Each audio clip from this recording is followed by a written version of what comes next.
ओए ओए, हाँ भाई, I made a 12% CAGR on my mutual fund returns. क्या बात है यार। पर 12% CAGR और 12% रिटर्न सेम होते हैं क्या? मतलब आई डोंट नो। नहीं नहीं, सेम नहीं होता है. Let us understand the difference now. Just like my friend over here, many of us are bound to get confused with such heavy words and jargons. And that is why let us look at the three different kinds of mutual fund returns. Number one is CAGR, number two is XIRR, and number three is the absolute returns. Let's start by understanding CAGR first. CAGR stands for Compounded Annual Growth Rate. As the name suggests, it shows the value of investment compounded over a period of time. And it is the most common type of mutual fund returns that shows you how much money you have made every single year. Let us understand this with an example. So, we have Neha, who is a sales manager, and Neha invests a lump sum of 5 lakh rupees in a mutual fund for 10 years. And after a period of 10 years, her 5 lakh has become 15 lakh rupees, giving her a return of 10 lakh rupees. But what is the yearly CAGR that she has made? Let us calculate that now. To calculate the CAGR, let us take a look at the formula first. So, CAGR is equal to the final amount of the investment divided by the initial amount to the power 1 by n, where n stands for the number of years or the period of investment minus 1. Now if we calculate this for Neha, her final amount was 15 lakh rupees, her initial amount was 5 lakh rupees, and she invested for a period of 10 years. So her CAGR comes up to be 11.61%. This means that every year Neha has managed to make an 11% growth in her investments. Next, let us take a look at the importance of CAGR. Number one is that it is one number applicable for all the years. When the markets are volatile, they tend to give very erratic and uneven returns. One year they could be up by 10%, the second year it could be down by a minus 8%, the third year it could be up again by 4%.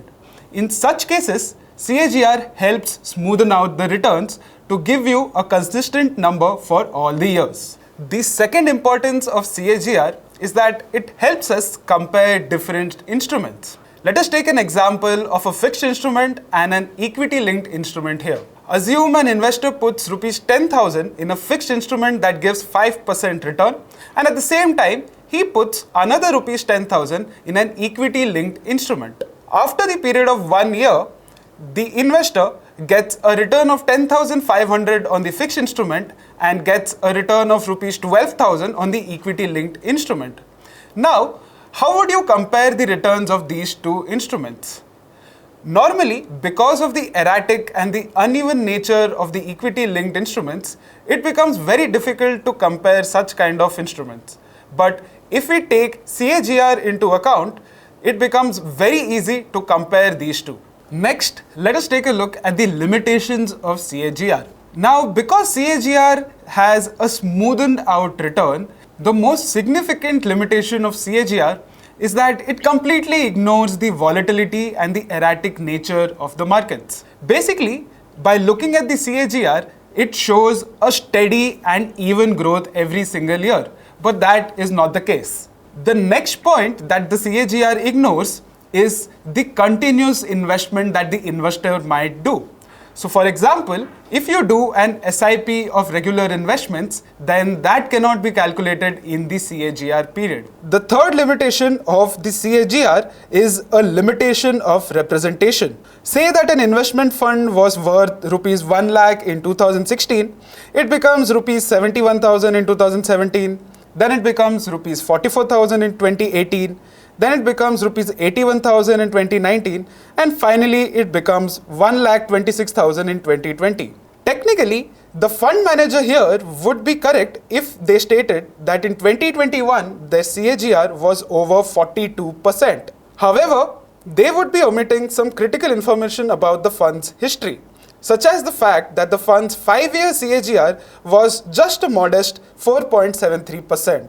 Therefore, CAGR is most applicable in lump sum investments, but they are not so applicable in SIP payments. Next is XIRR. Like we discussed, we use CAGR when it comes to lump sum payments. But when it comes to calculating the returns of SIPs, we use something called XIRR. XIRR stands for Extended Internal Rate of Return. In XIRR, the CAGR is calculated for each different SIP, and overall, the cumulative of all those are taken as the returns. To understand this better, let us get back Neha from the previous example. Instead of investing a lump sum, Neha now invests rupees 10,000 every month for the next 10 years, beginning from May 1, 2021. So Neha would now invest at different prices each month, and each investment would be held for different lengths of time. Now this will have an effect on the yearly returns, which will have an effect on the overall returns. But you can calculate this using the XIRR function in Excel. And the formula uses these arguments. 1 are values that represent the series of cash flows. 2 are dates of each investment. And 3 is called a guess. This is an initial guess or estimate of what the IRR will be, but it is optional. And if we put in all these arguments in the function, we get an XIRR of 23.96. Hence, Neha received an yearly return of 23% on her SIP investments using this calculation. The XIRR would have been different if Neha had changed her investments during this time period. It's because XIRR returns take into account all cash flows. Next, let us take a look at the limitations of XIRR. XIRR assumes that the time interval between each investment is the same. Now, when you practically do your investment, this is rarely the case. The time period between each investment and the cash inflow and outflow is always almost different, and that is where XIRR fails. The final type of returns are called absolute returns. The absolute returns are simply the total profit or loss that you make on your investment. In fact, it is the most basic type of returns that you can calculate, and chances are that you might have learnt it in school. To understand this better, let us get back Neha from the previous example. But now, let us assume Neha invests 1,40,000 for a year.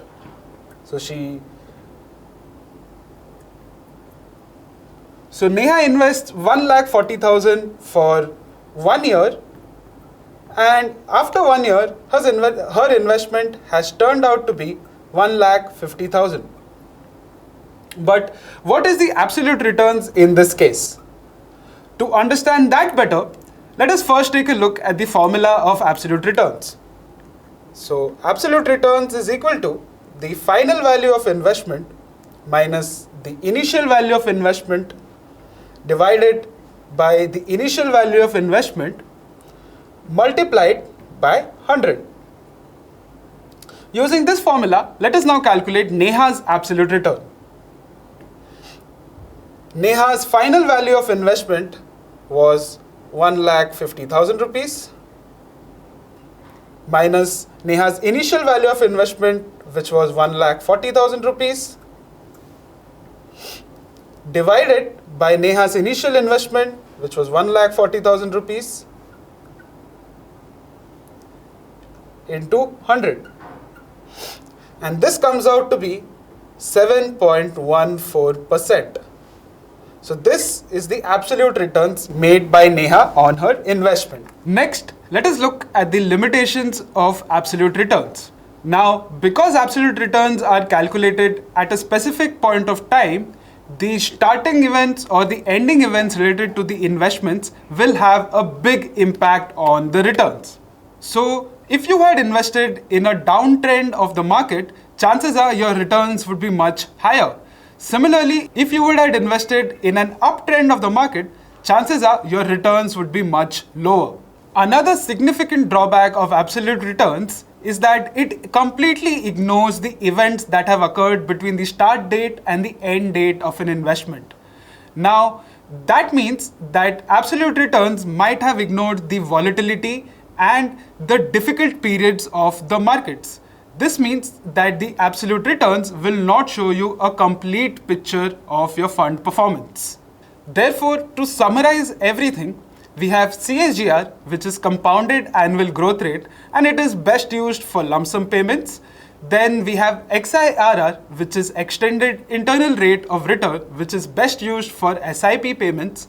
And finally, we have absolute returns, which is best not used.